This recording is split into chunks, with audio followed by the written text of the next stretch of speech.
Hello, welcome to the Executive Leadership Series. Today's discussion is what employees need from leadership right now. So for those of you that are joining us for the first time, the purpose is to build an online discussion for CEOs and for business leaders. And when we talk about business leaders, that means anybody in the organization that leads a team. So don't think of these topics as something just for the CEO. These are applicable for really all leaders and provides great value for anybody that leads an organization. Again, the format is 30 minutes, quick, high value insight. We're going to have some feedback from our host today and the subject matter experts. During that discussion, feel free to send your comments in using the chat feature. I'm Mark Johnson. My co-host is Dr. Mark Hinderleiter. And we're also joined today by Rod Branch, another subject matter expert in this area. And welcome, Rod, and really appreciate your insight today. So, Mark, let's start us off with this quote by Charles Darwin and give us your thoughts here. Yeah, we've used this one before in this series, Mark, and I really the point of this slide is we are in times of unbelievable change. Like the three of us who are all at least 40 years old. I know you two, and I know all three of us are that and then some, right? That we're in times of change like we've never seen in our lifetimes, either personally or business. And so, there's this old saying that's been around, and you guys have heard this before, in business, it's change or die. I mean, that saying's been around a long time. I think that's never been more true in terms of business. I don't mean to be crass about that, but there are businesses that will not survive this global pandemic and economic downturn, and that's a shame.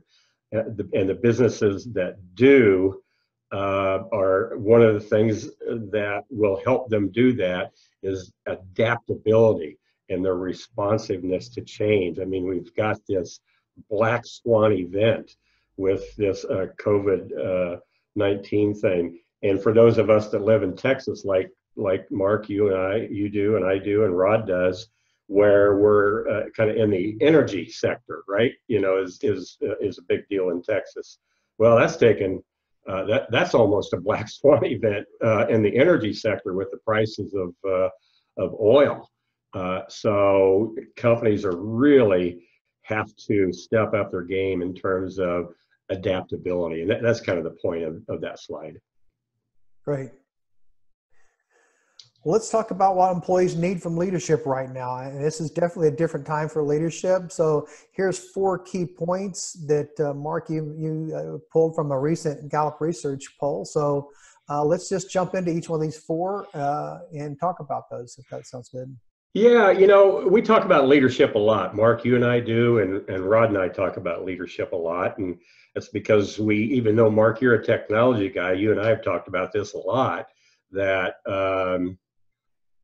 technology requires leadership, right? Technology for technology's sake really isn't that valuable unless it's positioned strategically, by leadership.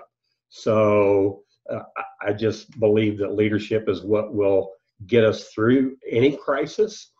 And so part of the conversation that we've been having is, we talk about leadership and we talk about technology and we talk about culture and we talk about business. But these times are very different. So now we're talking about these topics in light of these black swan events. So I was just doing some searching yesterday or earlier this week, and just about what good research and data is out there about the leadership that's required, like right now, as you kind of emphasized, Mark, and found some good stuff on Gallup. And really what they're saying, and we're going to dig into this, I'm going to kind of pick Rod's brain here too, is they're saying, based on their research, very COVID-19 specific, here's the 4 things that people want from their leadership, from their companies, like right now. And some of these, are timeless, but some of these are just, kind of right now specific. Trust. People want trust. They want to be trusted.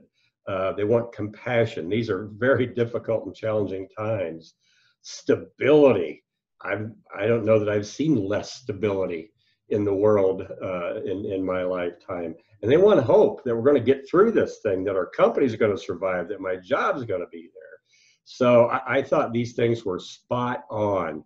So let's kind of dig into each one of these, and I'll invite Rod to kind of join this conversation. So the first thing Gallup talked about, people need trust. I think that's always been true. We all want to feel trusted. But Rod, here's what I see is kind of different right now. All these people that are working from home and working remotely. My company has to trust me. They'll have to, but it's better if they do, because there's no line of sight. You and I aren't sitting in the same office space. You can't see me, but I need to be working. And I'm probably working more hours now remotely than I was in that traditional office 8:30 to 5, or boy, I hear that a lot. And so I am going to get my work done, people are saying to me, and I need my company to trust me, that I can take my dog on a walk, that I can take care of my child, that I can do the things I need to do that because I'm working from home, and I'm still going to get my job done. So that seems like it came up in Gallup's research, and I hear it over and over again. And Rod, I know you've been talking about trust a whole lot lately in this new normal. Yeah, and I'm familiar with the Gallup poll, and also some work that McKinsey did around this. And I think the mistake that people are making now is that they're managing to the lowest tier. So they're setting up those calls at 8 a.m. and noon and 5 o'clock to make sure that lowest tier is working. Well, what it's doing is that lowest tier is probably producing 20% of the work, and it might be 40% of the people. And that top 20 or 25 or 30% of the people who've always been the ones to haul the water are now feeling that lack of trust, and it's probably disengaging them quite a bit, or at least giving them a feeling of, good grief, I'm throwing the coal to this thing, and more than I always have, as you've already mentioned. And now I'm dealing with this feeling of a lack of trust. So I think that just nails it. You know what I hear all the time, Rod, in the last few weeks is, I can't, and these are from companies' top people, that's who I work with. And what I hear a lot is, I'm having a hard time getting my job done because I'm on Zoom calls all day. And some of them, and what they say is, some of them really are very valuable, like this one, right? And some of them are just checking in on us. And I don't need to be checked in on. You just let me do my job. But what you say makes sense. There is some checking in on the low performers, but the high performers are suffering through it, right? Sure. Trust is a topic or a word that you hear almost in every company's leadership meeting about how important it is. But it's actually pretty rare in organizations. So it's a topic that everybody says is important, but it's rarely mastered. So any other advice, if you're the CEO, how do you establish that culture of trust? How do you get it from being something that you put up on a poster board in the office to being something that's really felt in the organization? So I just got off a webinar with Stephen M. R. Covey just an hour ago, and he went an hour and a half, and there were only 250 people on the call, and he was taking live questions. But he's got this great book out called The Speed of Trust. And there's a lot of information in there about trust, and as most leadership books, it's a narrow vein going really deep, but there's some really valuable things in there if anybody's interested in a resource. Yeah, it's a great resource, and he's built his career on that, Rod. His father built his career on the 7 Habits of Highly Effective People, and obviously more things. Was a great thought leader. But the son, Stephen M. R. Covey, that's what those are his keynotes. That's his bestseller. That's the basis for all of his research. Here's what it reminds me of. I think this is a Mark Twain quote. He said, "Everybody talks about the weather and nobody does anything about it," right? I think that's Mark Twain. I think that's the same thing with trust. Everybody talks about trust in the context of leadership. Every leadership book, it's everywhere. It's talked about everywhere. But the reality, in my experience, is just very different. That we still have old school management is alive and well, that has the need to check in on people all the time, which doesn't mean it's not appropriate to check in with people, because of course it is, and hold people accountable. But trust is just, it's still a rarer commodity than it should be based on all that we know about it.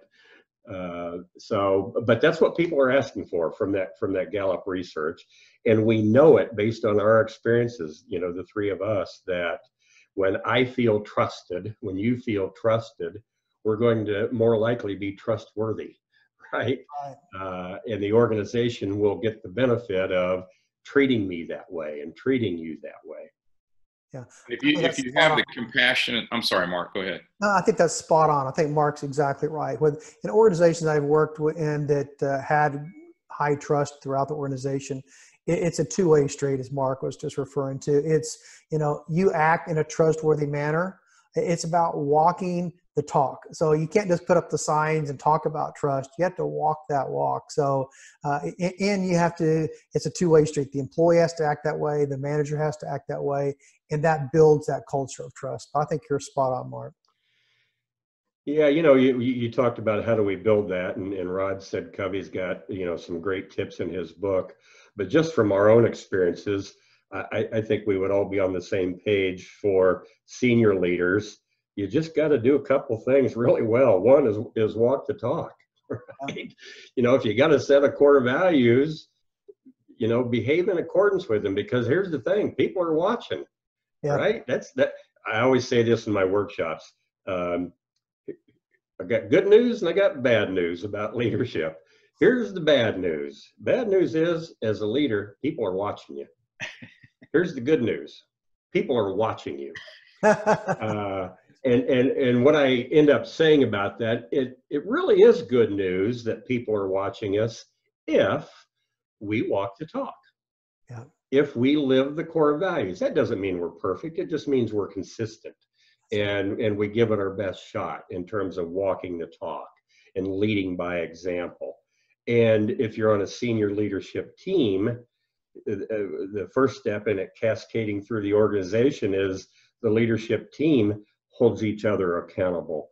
Rod introduced me to Jeanette Marks, who's the CEO of a company here locally called AirSwift. And she was on my podcast a few weeks ago. And that's one of the things that we talked about, trust and culture. And she said, we walk the talk and we hold each other accountable, and that's the foundation of building trust throughout an organization. And that's my experience too. It's more than that, but it's got to start with that. Super. Let's go to compassion. I know Rod Branch talks about this a lot. There's two kinds of companies that say they care about their people, and there's companies that actually do. Again, my experience, you guys might have a different set of experiences than me, but great leaders care about their people. They just do. And it's not unique to a time like now. It's not unique to we're having a good year, we're having a bad year. It's just, that's just what we do. We care about people, right? But the thing about this COVID crisis is these are tough times. And some people are really struggling through these times. Some people are thriving working from home, and some people are struggling working from home, and they just have a different set of circumstances. We were talking before we started, my kids are grown, your kids are grown. And so it's just me and my wife. And so working from home is pretty easy. But I know a lot of people and have some clients where they're doing homeschooling, because they have to. and they're doing daycare because they have to, and they're doing their job, and they may also have a spouse who's also working from home because of this black swan event.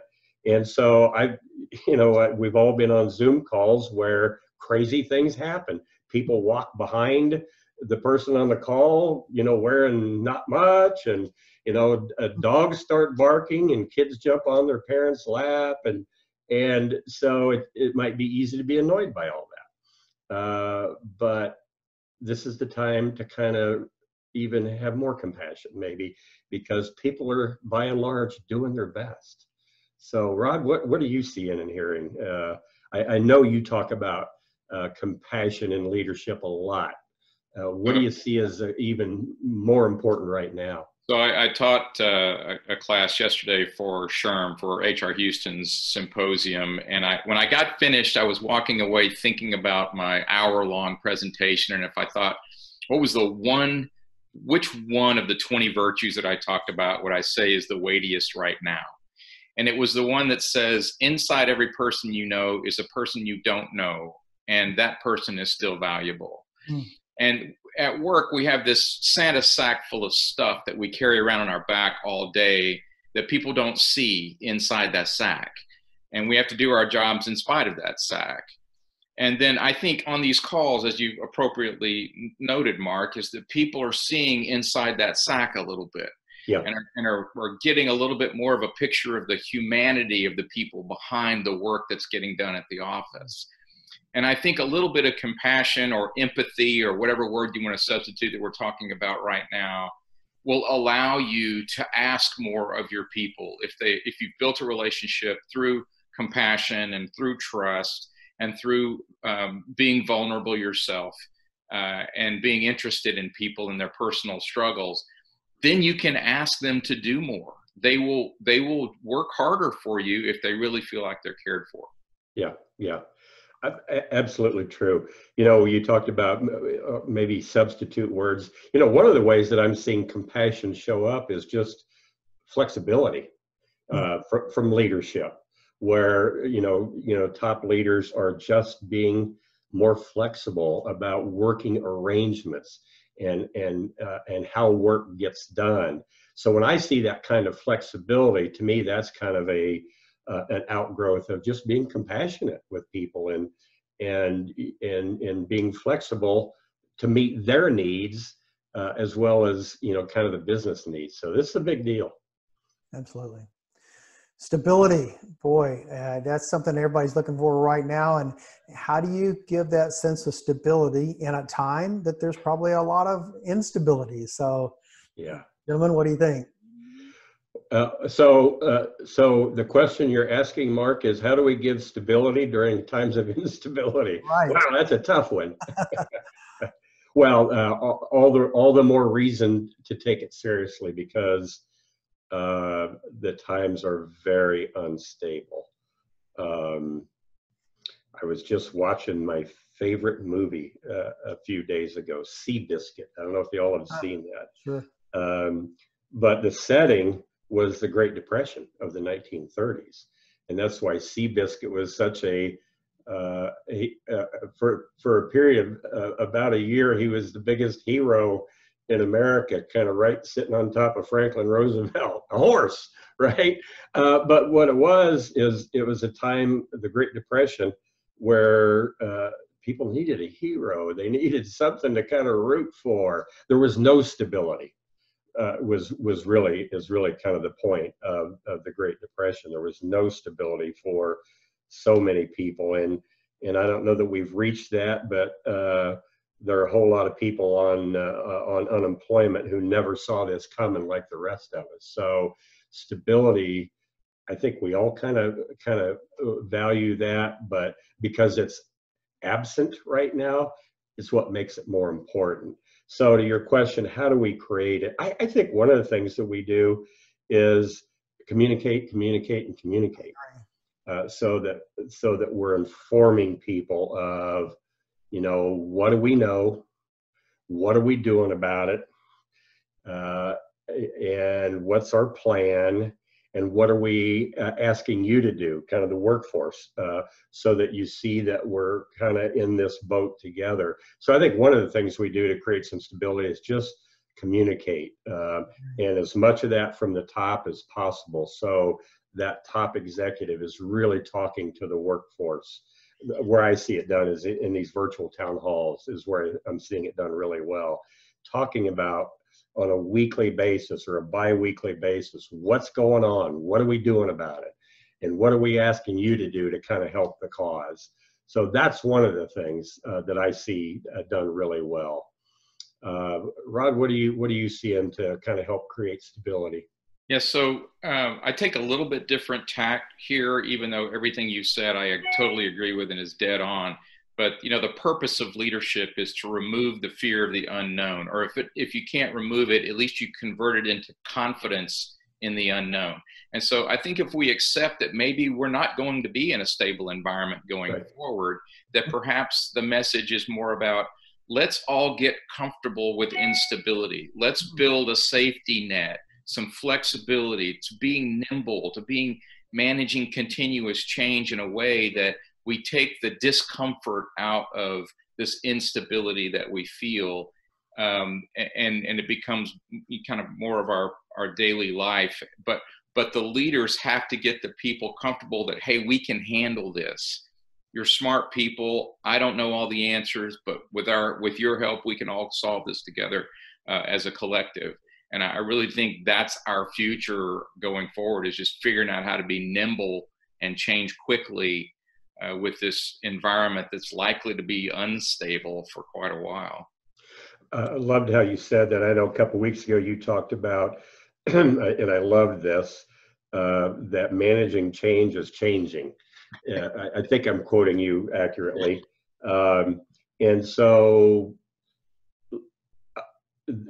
let's do that together. Let's do that collaboratively. And so I think it's forcing a leadership style change, kind of from command and control to, hey, we got to figure this thing out together, because all of us are smarter than one of us. Again, that may not be the norm, but I think the norms are changing because they have to. So the more that we can manage change and we can adapt as an organization, and we can find new markets and bring innovation in to recreate some stability, because I think that's what we're trying to do, is trying to always create this new normal. So I like what Rod said is in a collaborative way, let's figure out how to manage instability in as stable a way as we can. I like that. I think I like the combination of both of your perspectives on this. I think Rod's right. You don't want to sit there and portray an environment that everything's going to be just fine when people can see for their own eyes that things are changing and things are not stable. So I like Rod's perspective to lay it out and set that expectation. But I think you're right, Mark, is that you also, with that, it's about the frequency of communication. It's also saying we have a plan. Now, this is our plan as of today. That plan could change because we are going through a changing time. But I think the combination of those two things is what people are looking for. I'll tell you where I've seen the intersection of what kind of how I talked about it and how Rob talked about it is I've got a client that does a really great virtual town hall. And the company president kind of does what I talked about and does what Rod talked about, where he does a good job of communicating. Here's what we know. Here's what we're doing about it as a company and as a leadership team. And stay tuned because it's changing, right? But this is what we know now, and this is what we're doing now, and people appreciate that. But what he also talks about is kind of where Rod's coming from is, and here's what we need from you. Right? We need everybody's ideas. We need everybody's input on how to kind of manage our costs, how to create new revenue streams, how to bring innovation to the table, how to get work done differently, how to create more efficiency, so that everybody's in the conversation to kind of manage the company's way through this period of instability. so that it becomes a collaborative and not a kind of a top-down effort. That's great. Let's talk about the fourth and final need on this presentation, hope. Yeah, you know, we all need that as human beings, right? We just do. And we live in a society, even before this pandemic and this economic downturn, you know, we live in a world that's you know, suicide rates are up, and homelessness is up, and some very tragic, sad things are trending upwards. And so as human beings, we need hope, right?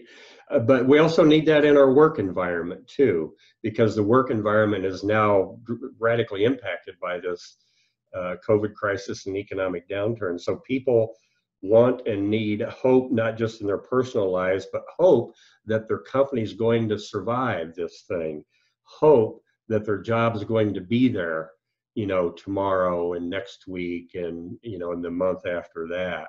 So, you know, our job as leadership is to give people hope, but also, I think to Rod's point, engage them in creating our future. Because that's what really hope is that hope is about having a better tomorrow. From my perspective, that we want for ourselves, that we want for our children, that we want for our grandchildren. We hope for a better tomorrow. That's to me what hope is. And so as leaders, we have to create a better tomorrow. And we've never had to work so hard or so test our intellectual capabilities as much as right now to create hope for a better tomorrow. But I think it ties into Rod's point, is we got to engage everybody in creating that better tomorrow. One of my favorite characters from the great space era, which is my favorite one, which is Apollo. And Gene Kranz went into, and I can't remember what Gene Kranz's title was, but he walked into Mission Control in the middle of Apollo 13, and this thing was a wreck. I mean, it was a disaster, and everybody was walking around hopeless with these stranded astronauts up there. And he kind of got everybody quiet. In his chain smoking way, he said, "Okay, what's working on this thing?" And that got everybody's mind changed towards, okay, maybe there is something we can do. And it changed the mood of the entire Mission Control room in just a few words. What's working on this thing? And I got to meet him, and unfortunately he's passed away now, but I got to meet him about 10 years ago. And he was giving speeches. He was retired, and he didn't tell that story. He told other stories about Apollo 13.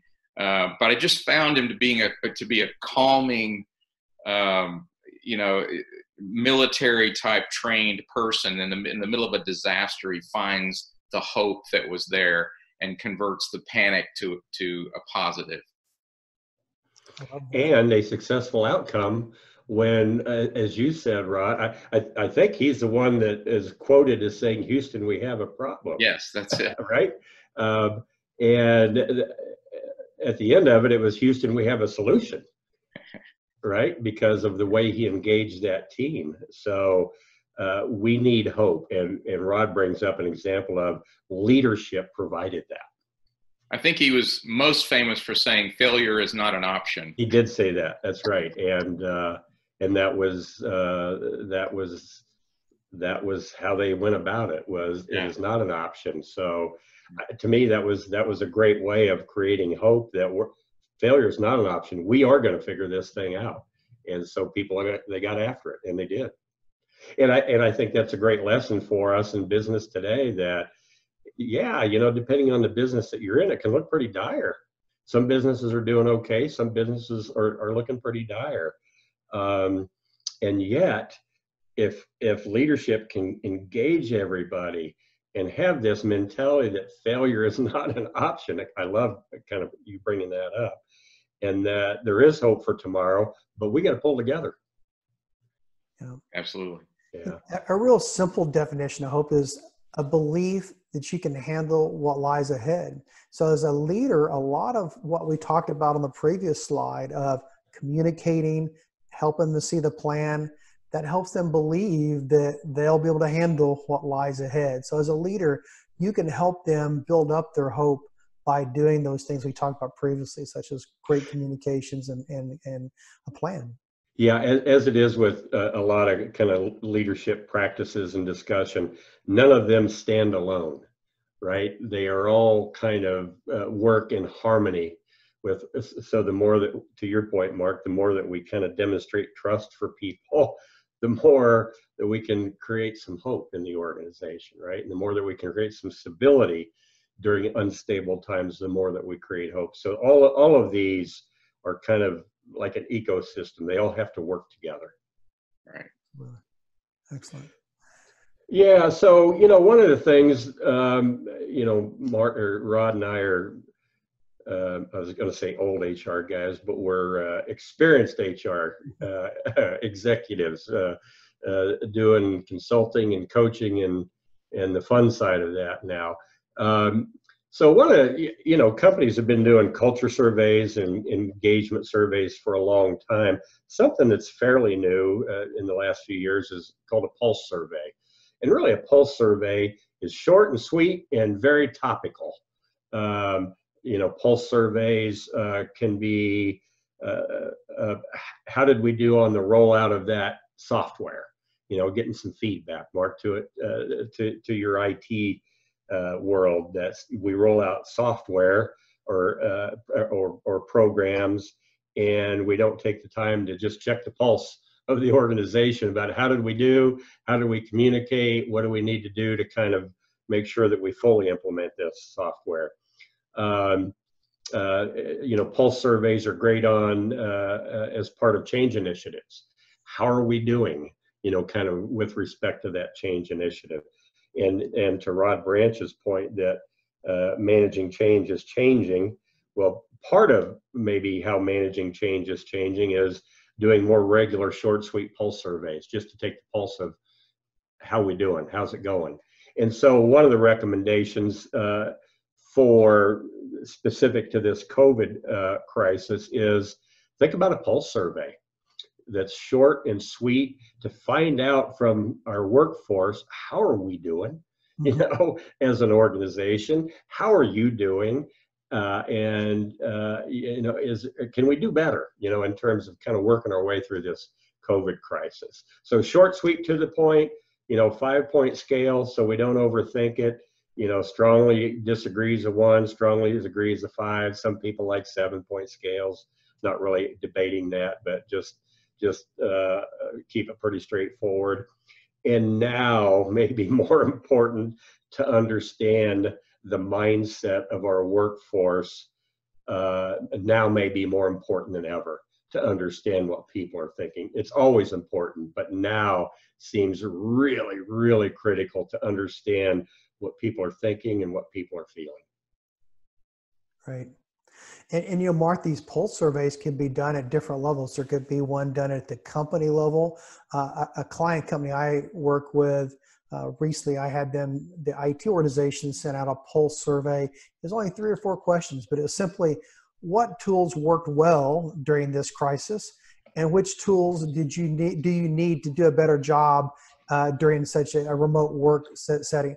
And they received such strong positive feedback from just simply asking, hey, how's it? I know we're working remotely and working from home. This is different. Do you have the tools you need to be successful? Yeah. So you could do that for each department or even as the overall company level, but just to reach out and ask, what do you need to do your job better during this situation? Yeah, Mark, that's a great example of a pulse survey. It's very targeted, it's very specific, it's short and sweet, and you're looking for data about something very specific, like an initiative, that you're talking about. But you're right, it can be departmental, it can be organizational. So here's actually, again, this kind of came from Gallup, but it's an example of some questions you might think about doing a pulse survey kind of related to COVID. Now, some of these you could ask at any point in time would be a good pulse survey. But question 1 is, actually, these are statements that you're going to agree or disagree on that 5-point scale. My company's has communicated a clear plan of action in response to COVID-19. You know, a couple of companies I'm working with, they're going to get a lot of 4s and 5s. They've done a really good job. And other companies, maybe not so well. The question you just talked about, Mark, I feel well prepared to do my job in this environment. Mm-hmm. I might have felt well prepared to do my job in the old environment, in the office, right? But I may not feel as prepared, either for a lot of reasons. I may not be set up to do that. My IT department maybe didn't give me all the tools. Maybe we're using Zoom and I'm not a very good user of Zoom. Maybe we're using Microsoft Teams and I'm really struggling my way through it, kind of a thing. So that's a great question. I feel well prepared to do my job in this environment, this kind of virtual. My supervisor keeps me informed of what's going on in our department. You know, it's important at the company level, it's important at the department level. And the company cares about my overall well-being. Again, it's back to those two kinds of companies, those that care and those that say they do and those that really do. So this is a pulse survey that could get some great feedback about how are we doing as a leadership team and as a company during this COVID crisis. And the whole point of doing something like this is to make adjustments, to do better. You know, it's not to, you know, to throw our arm out of socket, patting ourselves on the back, although good feedback is good to get too, but it's really all about making improvements. So Rod, what are your thoughts about just doing a pulse survey kind of during and maybe on the heels of this recovery effort? Funny that you mentioned that, because last night at midnight, I was finishing some consulting I was doing in designing a pulse survey for their customers. Yeah. They saw the pulse survey, and this pulse survey was really about how are you prepared to come back from COVID rather than how are you feeling about it. But yeah, pulse surveys are the thing now. I mean, I'm seeing them everywhere, and they've become so easy and so calculable lately for a barometer of how things are going at work. And when I say easy, meaning they're not time consuming to do for people, which determines whether they do them or not. And so you get the information, you immediately put it on a bar chart or a pie chart, and people can see the results really easily. And I think it's going to be kind of the new thing. And I remember probably 10 years ago in some of the offsites we had these giant black boxes with buttons on them, and you could push them in the middle of the conversation. Mark Johnson, you probably remember what those were.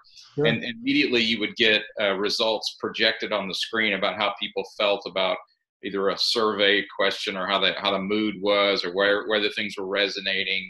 And I think we're getting back to closer to that, where people can get a constant barometer of how things are. Yeah, you know, there is a time and a place for a big comprehensive survey, you know, where you're really digging deep and into a whole bunch of topics.